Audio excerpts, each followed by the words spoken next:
Gao Shi, farewell to District Defender Li, demoted to Xiaozhong, and District Defender Wang, demoted to Changsha.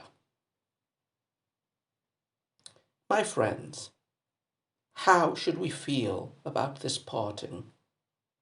Stop your horses to have a drink. Tell me where you're going. One of you will pass through the Wu Gorge in tears, apes calling from the banks. From Hengyang, each homeward goose will bring your letters. On Green Maple River, autumn sails are far away. By White Emperor City, all trees are sparse and bare. In this enlightened age, by our Emperor's grace, we part only for a while, so no need to delay your steps. So this is the second and last poem by Gao Shi included in the anthology. We've already read and commented one of the other Gao Shi poem, which was a heptasyllabic ballad, a Jui Fu, a Song of Yang. You probably don't remember much information either about that poem or about Gao Shi, so I'll make a quick recap. So Gao Shi is a Hai Tang poet. He was a friend of some of the most famous and most important Tang poets. In fact, the district defender Li mentioned here is Li Bai, and the district defender Wang is Wang Wei, two of the most important, probably the second and third most important Tang poets. So Gao Shi, he came from the extreme northeast of the empire, the region of Bohai and Northern Sea, which is relatively close to Beijing right now, but to the northeast in the area where the empire at this time ended, on the frontier with Korea and the barbarian tribes, the Hitans mainly, and the Turks to the north and northwest. And Gao Shi, interesting figure, he never presented himself, as far as I know, to the Jinshi examination, which was the examination, the prestigious one, that allowed you immediate access to the bureaucracy in Tang times. Now, in the Tang times, there were different examinations, quite a lot of them actually. Among the two most regular ones, the ones that, every year there was an examination in the capital, were the Jinshi and what's the other one? I think the other is the Ming Qing examination. So the Ming Qing examination was just on the classics, and on the contrary, the Jinshi included a section on the classics, but also included a section where you had to compose poetry, Shi and Fu. And because of the immense prestige of literary ability and composition, the Jinshi was the prestigious examination. Now, besides these two regular ones, there were other unofficial or irregular examinations that the emperor could convene whenever he wished, and with some irregularity, these took place. The syllabus for these examinations varied. In some cases, it was the historical chronicles of the Han, sometimes all of the ritualistic texts, but it depended, sometimes in more army-oriented texts. So Gao Shi passed an examination, one of these extraordinary or irregular examinations. Didn't climb much in the bureaucracy, but he managed to succeed in the military. So he served first in his home region in the northeast in army posts, then in the northwest against the Turks. After the Alishan Rebellion, he got some posts as Yedushi, as military commissioner in different regions of China, basically in the south and in the west. So he was, moderately successful, or even more than moderately successful. In his late years, he was ennobled, made a marquis, and brought to the capital. So, relatively successful for a poem in this collection. Now, Gao Shi's specialty, as you might imagine, based on his experience, is frontier poetry. He, like Sun Shen or Wang Changling, especially had a reputation and is represented in this anthology by military frontier-like poetry. And this is very clear in the other poem, the Song of Yan, that we read some months ago, is the closest thing in this anthology to an epic poem, a poem praising the hardship and the epic battles in the northeastern frontier against the barbarians. So that was a pretty epic poem, and with relatively few dark elements, and putting the emphasis on heroism, bravery, and success. This poem is completely different, and just as a side note, Gao Shi, only 2 poems in this anthology. I don't think that's much. I think he is generally recognized as at least a second, a silver Tang poet. In fact, I have a translation and monographic study of his in English, which, it shows that at least translators have highly appreciated Gao Shi. So anyway, this poem is completely different. This is, as you might have guessed from the title, a parting poem. So Gao Shi is saying goodbye to his two friends, Li Bai and Wang Wei, who have been demoted, who are being sent to remote areas of the empire. So the topic of the poem is sadness, separation. There's a slight descriptive element in describing the places or the landmarks that the exiled poets are going to pass through, or are going to be nearby, or are going to stay at. And there's also an element of flattery in the last couplet that we'll comment later on. Flattery of the emperor and prediction of a soon return for the exiled poets, as a quick end to their exile. Okay, so first, let's talk a little bit about the exile of District Defender Li, District Defender Wang. The An Lushan rebellion was catastrophic for all of China, and this was no exception to some of its most famous poems and poets. So you will remember when we talked about Du Fu. Du Fu was caught by the conquest of the capital, was trapped in the capital when the rebel troops of An Lushan took it. He managed to make a very daring escape and join the camp of the new emperor Suzong in the northwestern frontiers of the empire. In the case of Wang Wei, he was not so lucky. When the capital fell to the rebel forces, he was sick, suffering from dysentery, wasn't able to take the perilous escape route through the mountains that other members of the emperor's court took, including the emperor himself. So he was made a prisoner, and he was taken. He was an important, or relatively important, bureaucratic figure. He was taken to Luoyang, which was then the capital of the rebels, and they tried to put him to office, to legitimize themselves, to use him as a legitimizing tool. He allegedly was able to skip serving, but still, when the Tang troops reconquered Luoyang and freed him, he was considered a traitor for having, being held by the rebels, and he was actually sentenced to death. But thanks to one of his brothers, I think, or a relative of his, who was one of the significant loyalists who had served in the exiled Tang court, he was reprieved and therefore sent in exile to the south. More specifically, he was sent to Changsha. Changsha at this time was, it was the south region of China, more or less corresponding to the current province of Hunan, which is just south of the middle course of the Yangtze River. And although at this time in the Tang Dynasty, this wasn't such a remote place, there were worse places to be sent to. This was an area that traditionally had been a place of exile since the Han Dynasty. In fact, some presidents of exiled people that died in Changsha have already been mentioned in other poems that talk about partings or exiles. For example, the Western Han councillor Jia had been sent as a tutor to the crown prince of Changsha and died there.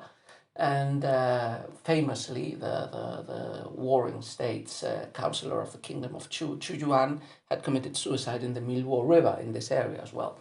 And, this was Changsha was an area with lots of rivers, lots of lakes, lots of marshes and swamplands in a semi-tropical climate. Before the modern age, this meant that it was an area where malaria and other infectious diseases of this sort ran rampant. What about Li Bai? Li Bai was not captured by the rebels during the An Lushan rebellion. On the contrary, he was in the service of one of the princes, one of Emperor Xuanzong's sons in the southeast. But he had the misfortune that the prince, who was his official, Prince Yong, rebelled against his brother, Emperor Suzong. So Li Bai was embroiled in this rebellion, and he was also sentenced to death after being captured by the government troops, after Prince Yong was defeated and executed. So Li Bai was sentenced to death. He managed to get a reprieve also through influence of patrons. So he was condemned to exile, and he was sent to Xiazhong. Now, Xiazhong was in what today is the province of Guizhou. That was a much worse place of exile than Changsha. It was in the extreme southwest of the empire, an area that was only very, very partly Sinicized. So it was really at the pale of Chinese civilization. The only worse place of exile than Guizhou at this time would probably have been the island of Hainan, which was a little bit more to the south. And but he didn't manage to get there, though, as we will explain the prophecy that Gao Shi makes at the end of this poem, that the imperial benevolence, the imperial due, the generosity and benevolence of the emperor will save them from having to be in exile long. And in fact, before he got to Xiaozhong, long before that, an imperial amnesty was proclaimed, and he was able to return back. Okay, so this has been a very long introduction to Gao Shi's poem. Let's take a look at the poem couplet by couplet as usual. So, first couplet. My friends, how should we feel about this parting? Stop your horses to have a drink. Tell me where you're going. So the first couplet, as usual, locates us. The title has already told us that this is a farewell poem to these two people who are going to exile. And the first poem locates us in that precise moment in which both Li Bai and Wang Wei are on their way out of the city, probably riding their horses, and they stop for one last drink with their friends, in this case with Gao Shi. So Gao Shi stops his friends, asks them how they're feeling, and tells them, stop, let's take a drink, tell me all about it, tell me where you're going, tell me how you're feeling. Second couplet. One of you will pass through the Wu Gorge in tears, apes calling from the banks. From Hengyang, each homeward goose will bring your letters.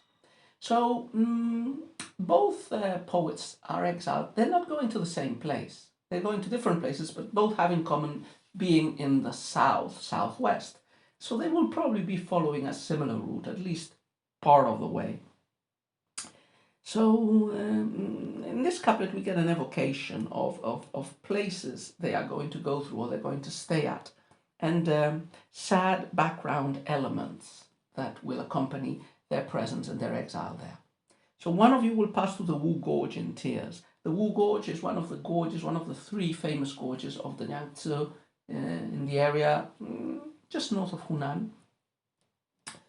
And this was, a very, at this time, a semi-tropical area with lots of forests, and it was a typical sad element of the Yangtze is the cry of apes in its forests.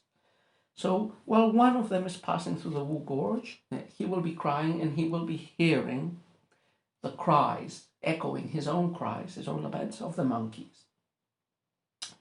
Maybe that same one or the other one or both will continue south. Hengyang is very close to Hengshan, the big southern mountain, one of the 5 great mountains of China, and was located in Changsha as well. And so in theory, that's the place of exile for Wang Wei.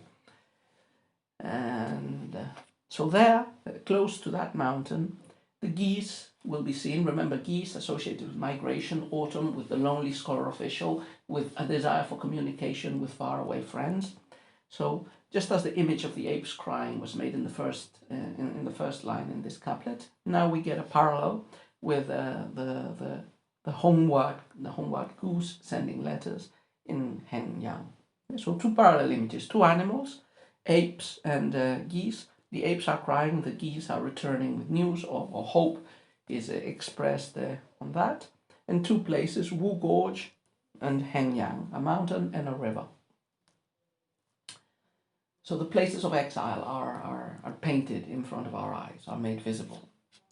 The third couplet follows a similar pattern, but in this case we don't get a description of animals, we get a description of landscape or of other sad, natural or human sights. On green Maple River, autumn sails are far away. By white Emperor City, all trees are sparse and bare. So again, probably 2 landmarks of the south. So the first one is Green Maple River, which I imagine might be a river in Hunan or in Guizhou. Other translators, I've seen a couple of other translations of this poem, and they don't translate it as a specific place, but as a more generic sentence. So, for example, another translation that I found says, "In autumn, the green maples on the river are fading away." And but anyway, the idea is that an image of sadness is painted here on a green maple river, which might or might not be a river through which Li and Wang have to travel or stay at. And next to this river, with, the autumn sails are moving away. A boat is going away, an image of human movement, transitory exile. In the other reading of the poem, it's the green maples who are fading away, which is another image of autumn and sadness. For the second line, White Emperor City, all trees are sparse and bare. White Emperor City was a famous city in the frontier between Sichuan and Guizhou. It was a famous historical city. Li Bai had made a poem on leaving this city, on leaving Bai Di Cheng. So this probably is a way of connecting directly with Li Bai. And here, all trees are sparse and bare. Desolate landscape, The two lines of this couplet show us places where Li and Wang are probably going to be, and shows us their sadness, their desolateness, their loneliness. Yeah. So the White Emperor City, there is a desolate landscape of few trees and bare trees, and on the Green Maple River, there are few sails. You can see some maybe autumn sails that are moving far, far away. So both images of loneliness and desolation at the destination of these two poets. And finally, the last line seems to reverse all this depressing and sad and dark tone of the whole poem, with the promise of hope. In this enlightened age, by our Emperor's grace, we part only for a while, so no need to delay your steps. So the idea is, go. We're living under a generous emperor. Probably the literal translation of this is more like, we will be blessed with the due of the emperor's heavenly favor, which is a very roundabout and formal way of saying the emperor will show benevolence and forgiveness. So the last line of the poem actually is saying, go to your places of exile. This will be a brief parting, so no need to delay your steps. You can go quickly, because you will return quickly as well back to the capital and to the court, because the emperor is good. So this is a piece of flattery, also perhaps a nudging, if the emperor managed or was supposed to read this poem, a bit of a nudge, like, okay, you're a good guy, forgive these people that are not guilty, really, for the circumstances that have imposed exile upon them. And as I said at the beginning, Gao Shi would turn out to be quite a bit of a prophet here, because not very long after this sentence of exile, which I think is from 758 or so, in a year after that, even less than a year, the exiles were granted a reprieve. Different forms of reprieve, though. Wang Wei, who had served at the court, was again summoned back to the court, first to a minor posting, but then he climbed up to the top posts of the bureaucracy. Li Bai was not so lucky. Well, he had never been a scholar official, strictly speaking. He had served in the capital in one of the advisory colleges that had been created by Emperor Xuanzong, which were, his creations were to put, without the need of examinations, scholar officials or good poets that he liked. And Li Bai had served very briefly in the Hanlin Academy. So, in fact, Li Bai didn't take to heed Gao Shi's advice. He proceeded very leisurely to his place of exile, and in fact hadn't even reached it. He was close to the Wu Gorge. It was in Wuhan at the time that a general amnesty allowed him not to have to go to the extreme south, but he spent the rest of his last days in the lower Yangtze River area under various patrons and protectors, and he was never recalled back to court. So, quite an interesting poem, even more than, strictly speaking, by its content or its formal characteristics, by the referencing it makes to two very famous poems that we've already read and that we will be still reading in the future, and that, were two of the greatest Han poets. So, nice piece. And it reflects very well the times and the upheavals following the An Lushan rebellion, and the effects they had, the very real effects they had on some of the poets and writers of classical Tang China.